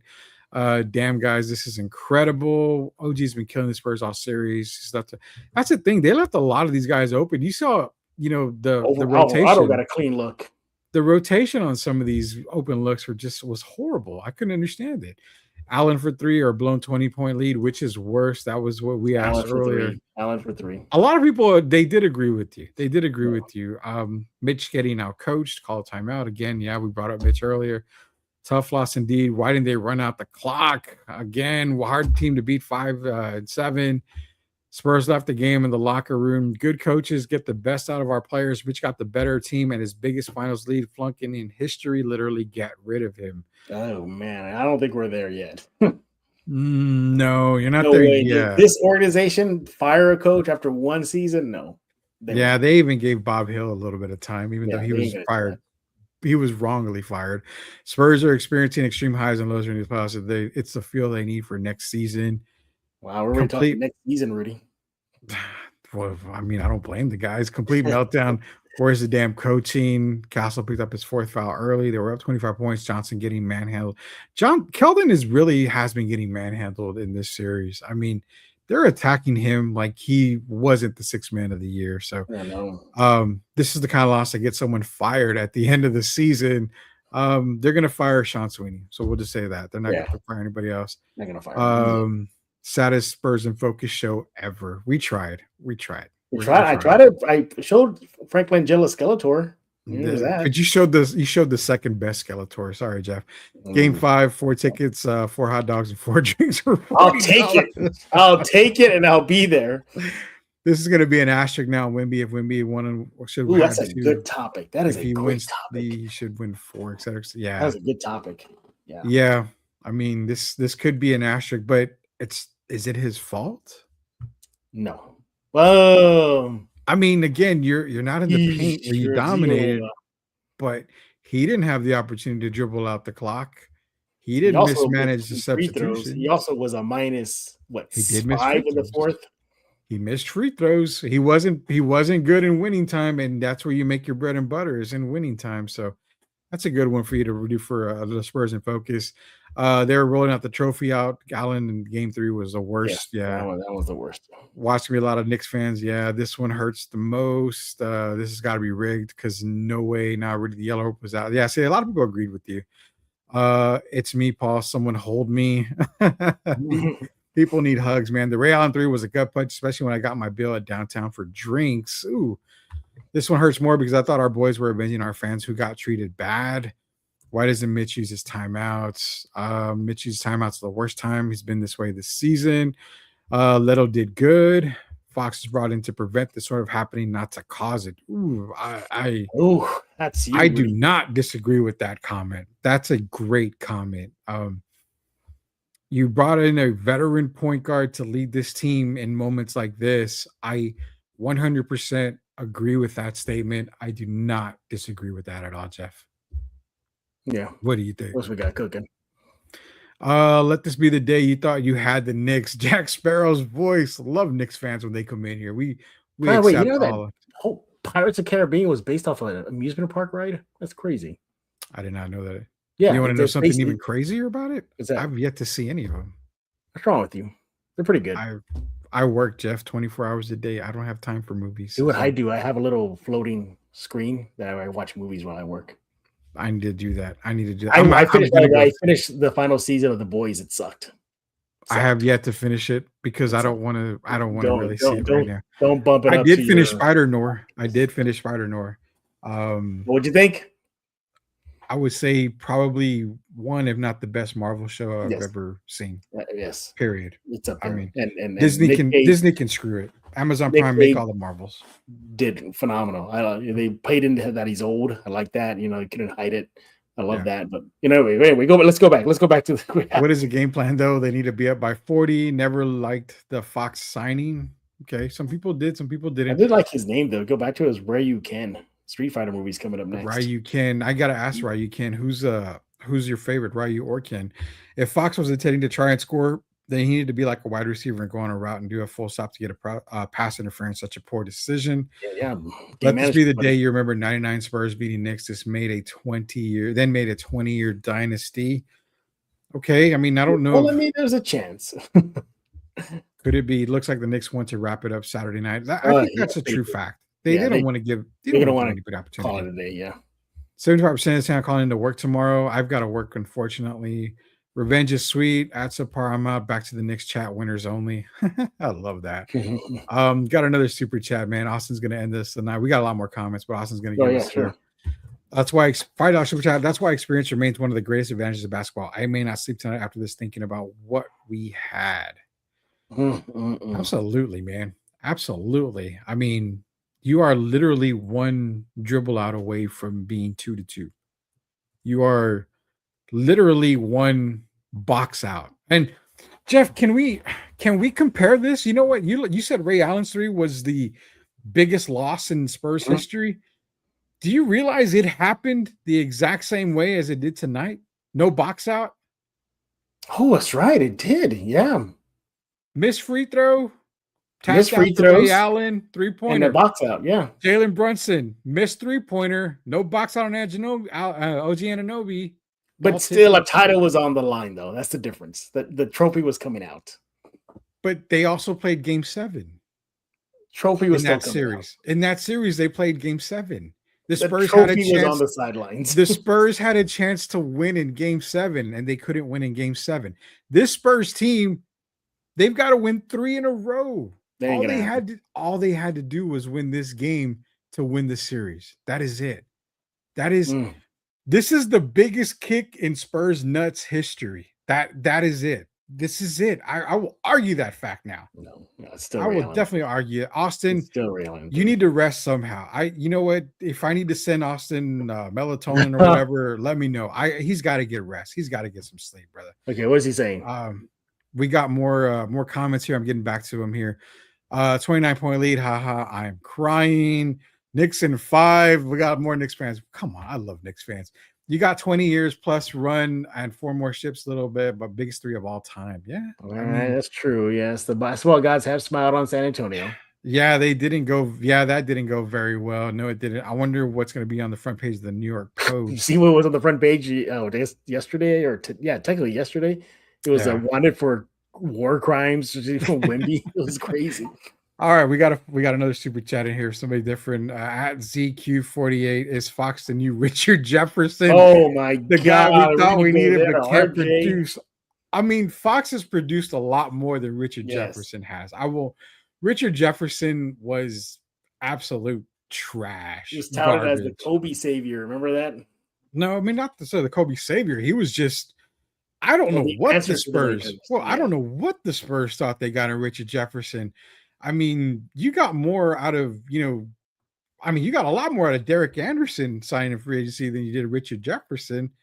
I mean, golly, Jeff, that's bad, man. Richard Jefferson was horrible. By the way, we do have comments from De'Aaron Fox.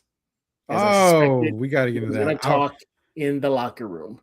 Okay, so we're going to get into that here in a little bit. But what do you think on the Richard Jefferson talk? I mean, is Fox what would be Fox's comparison as far as the signing goes? Not as bad as Jefferson. RJ was worse. No. Yeah. Is he worse than? I mean, Speedy Claxton was a better signing. Oh, by far, Speedy Class was a Can better we easily signing. say that? You know who was a signing that I thought wasn't given a chance to thrive in San Antonio? Hito Turkoglu. I feel like He they threw. jettisoned him. They cut him Man, he so did quick. thrive. He did They thrive, and cut he him did do good. so quick.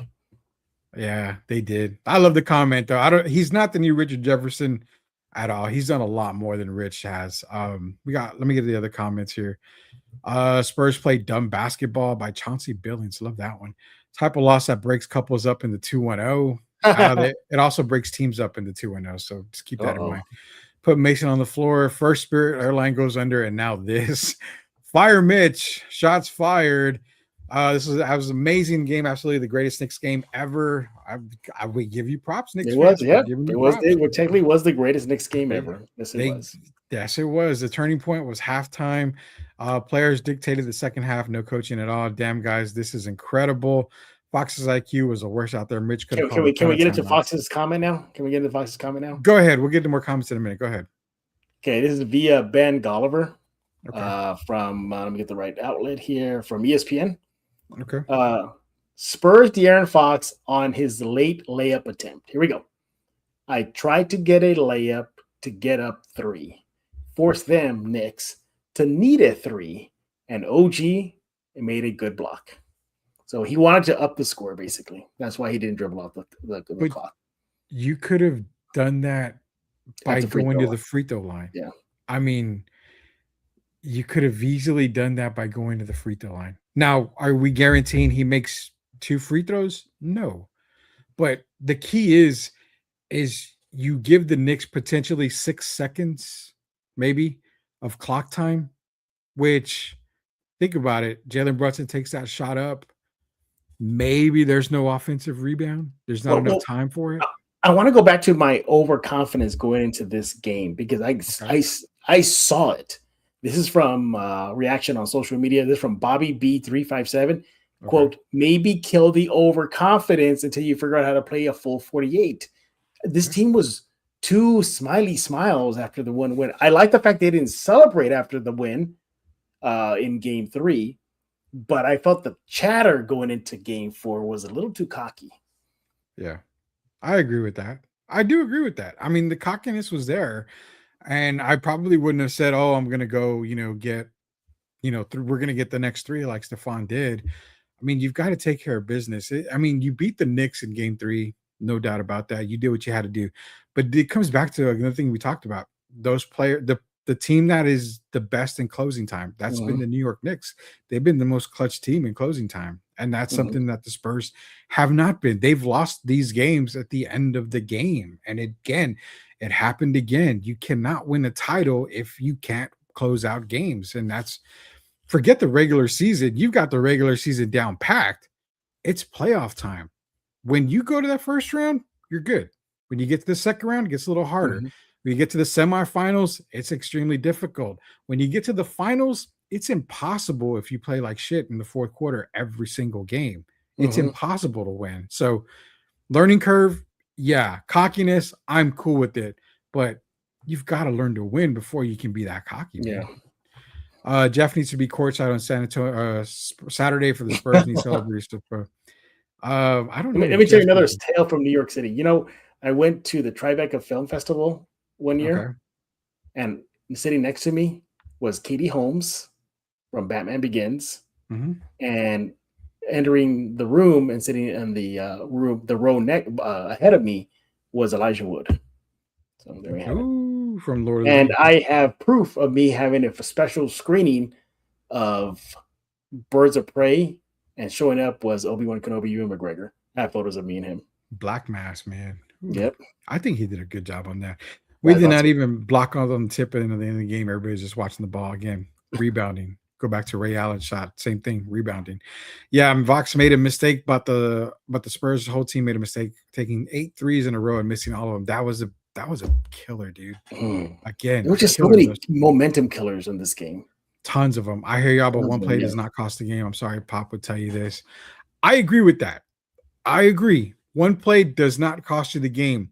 It's similar to what Pop says. You hit a rock, 999 times, and then it cracks on the 1,000th hit. Well, it's not that one hit, it's the other hits that happened before. And it works both ways too, in losses and wins. It does, because they attempted so many threes in that second half. If you're not making them, you need to stop shooting them. And sadly, this is the NBA today. Everybody's in love with the 3-point shot, because when they make it, they decide to throw their hands up like one of those dummy, celebrate things on the stores where they're just doing this and that. I mean, it's getting ridiculous, but they're living and dying by the three. Fox made critical mistakes at the end. Coaching was terrible. There should have been some vet presence. What did I say? Fox. What did I say? Harrison Barnes. Harrison Barnes would have been perfect to calm the waters. You did. I mean, you don't need him to score. You don't need him. Just him being out there. Throw a dunk. Just settle the boys down. Just being out there is all you needed from him. Trade Fox, trade Mitch, trade everyone not named Vassell. There you go. My boy Devin Vassell, finally coming through here. Taylor Swift courtside. Give him a super chat for saying things about Vassell. Man, I got to give him. Harper's been a blessing, so the future looks bright. Yes, 100%. Yep. Major. We told you change the coach Mitch Johnson before or after game 3. I don't know if you can change coaches. You can't do it mid playoffs. So this is the kind of loss that makes Jackals break their bracelets. Jackals have been quiet on social media. FYI, bars close at 2 a.m. Yep, they do. Damn, dude, literally, I lost for words. Everybody is saying that. Everybody is. Let's see. Come on, Jeff. Spike and Tracy's there. On point with the standout stat. It's either you or me. I can't remember who had a good one. Yeah, Denver is still there. Their window's closing already. It's already, you can see it closing already. Oh, definitely. Yeah. Did I miss a comment up here? Maybe not. Well, maybe it got deleted. At the beginning of the series, we were too cocky. There are things coming out of Castle's mouth, Wemby's mouth, and you don't respect the team. Yeah, I mean that's kind of what. I need Wemby to stop doing the freaking Attack of Titan move. All right, you know what that signifies, right? I mean, I know you know what that means. He needs to quit with that already. Yeah. That means you're upping your power level and you're becoming a Titan. He wasn't a Titan when it mattered in the fourth period. Titans don't shoot 9 for 25 from the field. Or go -5 or 6 in the fourth. Hey, but he's generational, right, Jeff? 9 for 25 from the field. Generational, I forgot. Yeah, he's generational. This is the type of loss that makes Mayor Gina tell us Spurs fans, see, I told y'all. Eesh, I don't know about that, man. Don't get Spurs fans on Project Marvel. Good evening, Artist Jim. Appreciate you joining us in here tonight. Good evening, man. Somewhat of a good evening. I'm sorry if honestly, but I know deep in history Max Audios. Yeah. All right, well, I need to correct myself. No, Wemby was a -16 in the fourth. Ouch. Not a 6. That was a 6. No, he's -16 in the fourth. Ouch. I'm trying not to be I'm not trying to be hyperbolic here, but if we get another coach besides Mitch puts us over the top, and that's what we have to do. I don't know if you're at that point, Mitch Johnson going yet. At least you guys got me back into Thundercats. Hey, let me tell you something right now. Artist Jim 114. Go read Thundercats versus Silverhawks comics. I guarantee you. I read it. You will just be mouth wide open, eyes wide open. You would never seen such exquisite writing from two character bases come together. It's beautiful. Go check it out. Yeah. And by the way, you're gonna probably hate the Silverhawks at the end of the day. I'm warning you now. Spurs are lead off of Victor and Athletic great young players. I haven't seen the Pirates of the Caribbean either. See, I'm not the only one. My stalker's in here, Jeff. There is still a chance. Yeah, I don't know about that, Gina. We don't see about that. The Rod Strickland meltdown happened in 90 in the first round against the Blazers. Yeah, that's what I mean. That one, this collapse went. Yeah, that way ahead of him. Yep. The Fox move is the one that took over for that. There's no doubt about that. Guaranteed we would have won with Eric Smokestra or Rick Carlisle coaching, guaranteed. I don't know. Yeah, Dick is rich. It's short for Richard, so he's not. I would, if you had Eric Spoelstra, Jeff. Yeah, I mean, I think I'm not taking away from Coach Mitch, but you probably do win there. Yeah. Hated that Richard Jefferson. Nixon 7. Oh, he's going 7 games on this one. I don't even know if they get to 7, but I would love to see it go to 7 games. I will be fine, Jeff and Rudy. I got to get my farm work to pay the bills. I'll be questioning my head at a while. Yeah, I live in the country, so I know definitely about farm work. I don't own a farm, but it's a lot of work. I thought Rudy's biggest disappointment was when Bill Belichick took the UNC job. That was my biggest hatred. I hate it when Bill Belichick did that. Mitch does not have control of this team. That's what's happening. I don't know about Um, can we get Derek Irvin on ESPN NBA today? I will definitely text him. yeah, that would be awesome if he Do does. you guys think De'Aaron Fox deserves all the blame? All the blame, no, but a good No. chunk of it. Yeah. Percentage. Give me a percentage, Jeff. And really, it's I one have blame play. on It's Mitch. one play. No, hold on. I got blame on Mitch, Okay. Fox, Wemby, supporting cast. So I'm looking at the bench. Oof. I'm giving Mitch 40% of the blame. I'm giving Fox. He is a veteran, so I'm gonna give him about 25% of the blame. Fair enough. Mm-hmm. Fair enough. But I mean, the blame game, it goes back to that one play. I mean, that's I know it says one play, but it was like a chain reaction. should- It was you should not you have been in don't that dribble position. out. It's like you don't dribble out. You get blocked. The momentum still goes the next way. They capitalize on that block. You see, it was like that one play just shot everything. The domino effect. Yeah, and I get it. You can't go Mhm. off of one play, but it's that one play that could have made everything else disappear. Yeah. You would have forgot about the misses, 8 missed free or 3-pointers. You would have forgot about Yeah. the misses from the free throw line. So I don't know. I mean, I would say he gets a good amount of the blame for that one play. We deserve to lose the finals. Blowing a 30-point lead is unacceptable. Mitch Johnson and Fox need to be fired. Mhm. Or maybe Fox could stop losing the ball. Maybe we could stop going for dumb lobs to Wemby when trying to close out. That kind of hurt them a little bit tonight. De'Aaron Fox cost us the game. Is there a case for OG Anunoby Finals MVP? Yes. 100% yes. Yep. I would probably put OG number 1 for Finals MVP. Most consistent player so far for the Knicks. Brunson struggled in a lot of the first couple of games. So give me OG Anunoby for Finals MVP if the Knicks do win. I put if like in a very small font, like 2-point font, for if. Boxing out defense has been an issue for a long while. Tonight cost us. I'm going to bed. Good night, guys. I'm not crying. You're crying. See you Saturday. We're all crying. We're all crying. 2013 ranks up there, but 2016 Tim Duncan last season, the 4-2 loss to OKC Thunder might have won it that year. Possibly. Last Maybe, comment in here. yeah. How many Knicks do you believe will be here on Saturday night? Knicks fans, I believe.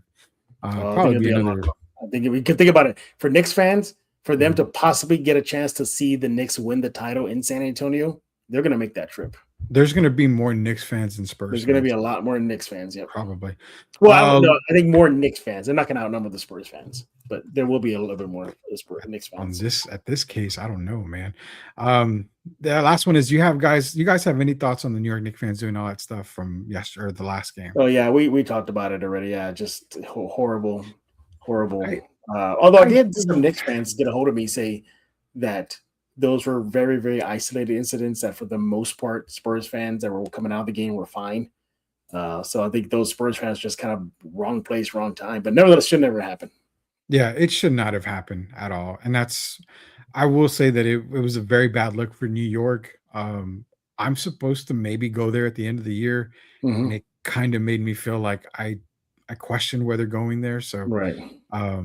I don't like to put in my family in any danger. And when I see that, I'm like, no, I don't want to go to another state like that. But Jeff might talk me into going. So we'll see what happens here. Yeah, Fox. So yeah, the people are just. And then Jeff's buying all the ticket savers from the Knicks fans taking over. Well, I wish. I Well, at the rate that super chats are going in by you, Austin, maybe I can. Yeah, we're gonna buy out the Frost Bank Center. Jeff we're has gonna name the Frost Bank Center Sports Talk with Austin at this rate. I would say that would be perfect. We should probably do that, man. We caught up. Oh, we got Richard Jefferson is atrocious. So yeah, that's the last comment we got. Yeah. Here. Thank you all for those comments. We appreciate it staying up late. By the way, kudos to everybody. As of this point right now, 1,010 people watching right now. So shout out to you guys. Best post-game show, Spurs post-game show. I'm looking at the numbers. Wish it was better news, everybody. Yeah, best Spurs post-game show. We appreciate everybody joining here. Go ahead, yeah, Jeff. Definitely. Yeah. And for all those that did super chats, we appreciate it. Austin, everybody else, who did it. Thumbs up to you guys. So once again, your San Antonio Spurs are in trouble, big time trouble. They are now down 3-1 versus the Knicks in the NBA Finals. The odds are astronomical for them to win 3 straight versus the New York Knicks. Game 5 will be in San Antonio this Saturday. Hopefully the Spurs can avoid the Knicks celebrating on their home gym, but that is a strong possibility after the Spurs lost 107-106, blowing a 29-point lead. You heard that right. And a 20-point lead in the fourth. Yeah. The final score was the Knicks lead. That's it. That was the final. That's the Knicks lead. So hopefully the Spurs can shake this off. It's going to be tough because they got to sit on this for 2 days straight before resuming play this Saturday. So we'll see if the boys can do it. Rudy, what's going on with the answer? Yeah, man. So Derek Irvin and myself are going to attempt to take Spurs fans off of the ledge here on Friday on the Friday drive. I think here they already on jumped Sports off Answer. the ledge already. We're gonna try to find some positives. You're giving me a couple of days to find some positives for Friday's show. Next game is not till Saturday, so we'll get you ready. Yeah, we'll Derek usually gets me in a positive stance, so that's why I kind of like that about him there. But yeah, we'll get you ready for Game 5, whether it's a Knicks championship or the Spurs can potentially make it into a Game 6. We'll see that. We'll get you ready for that as well. And NFL's coming up, so we got football to talk about. We'll even give a shout out. I'm gonna give a shout out to the Toros, man. That's right. They start this Sunday. Well, their home opener is this Sunday. So that we'll probably talk a little bit about them. Give them a shout out as well on this Friday. So, a lot more sports coming up. Don't let the Spurs loss get to you. Go to bed, wake up knowing it's a better day tomorrow, and could be worse, man. I mean, they could have been in the lottery again. I don't know. I mean, this is house money, Jeff. It's house money. Is it really house money now? They were not supposed to make the playoffs. They were supposed to be a 44-win team, be in the play-in. So you're talking about a team in the finals that should have never been there. So see, but I don't want that to be like a moral victory. It's not a cop. No, there's no moral victory. I mean, they should have won. They should be up 3-1. I mean, there's no moral victory. They suck in the finals. I mean, they're just sucking it up bad. That's all it is. Yeah. It's just They're 44-win team. Their 44-win team is showing right now. That's big stage. I see we got a few more comments here. No, Tim, I am not moneybags. You blame that on Jimenez. What's the next one, Rudy? I don't know what to think anymore. They blew a 30-point lead. I can't trust them. 29. I'll take a 1 point. We'll round it up. Spurs are cooked. My Red Sox suck, slipping all the way to football season. Yeah, I am ready for football season. Spurs blew games 2 and 4. They absolutely did. Should have been a 3-1 lead in this series. Yo. So I'm thinking he's going and then go Philadelphia Eagles winning Super Bowl 2026. I seriously doubt that. Ain't gonna we'll talk more about that. We'll talk more about that on the show. So don't worry about that. By the way, what a way to close out the show right now. This is from CBS Sports. Okay. Let me get the guy's name so I can give the right attribution here. Sure. This is from Chris Walker, a CBS Sports color analyst. Okay. He's reacting to the loss, Spurs loss to the Knicks. This is all he's going to say. He just said, quote, "The dumbest coaching I've ever seen in my life." I did see that. Mm-hmm. Yeah. Moving right along there, everybody. Oh, there you have it. We'll see if your Spurs can definitely rally. It's going to be tough, but there is a Game 5. We'll just take it from there. We'll be back for sure tomorrow with a Game 5 preview. We don't do shows for the weekend. The exception will be this weekend, obviously, because of the Game 5. But we'll have that ready for you to go to get you ready for Game 5. It'll be me, and right now we have Shane Carter from Ticket 760 on board, so he'll discuss. We'll probably look back at this game and then look forward to the game on Saturday. So there's that, everybody. Y'all need to subscribe to Spurs in Focus wherever you get your favorite podcasts: iTunes, Spotify, Amazon Podcasts, YouTube Music, YouTube. The list goes on and on. You're putting Quaps in here. So sorry, guys and gals. F New York, Spurs in 7. I'll take it, Quap. I'll take it. I'll take it, too, man. As a Substack, go subscribe right now. Spurs in Focus Substack. Go check it out. Please subscribe there. I definitely appreciate it. And obviously subscribe to the show here on YouTube. Right now, you're here already, so might as well hit the subscribe button and do that real quick. And y'all Thank you all for making Spurs in Focus your first and only spot for all things San Antonio Spurs. You want to come here every day, every time, every way possible to get your Spurs fix and silver and black news, all that good stuff. You want to unsubscribe to the rest, only subscribe here to Spurs in Focus. 3-1 deficit, Spurs fans. It is what it is. We'll see what they're made of in Game 5. So for Mr. Rudy Campos, you want to follow him on X at The Sports Answer. Follow me on X at Jeff G Spurs Zone. I am Jeff Garcia, and now you're in focus with Spurs in Focus.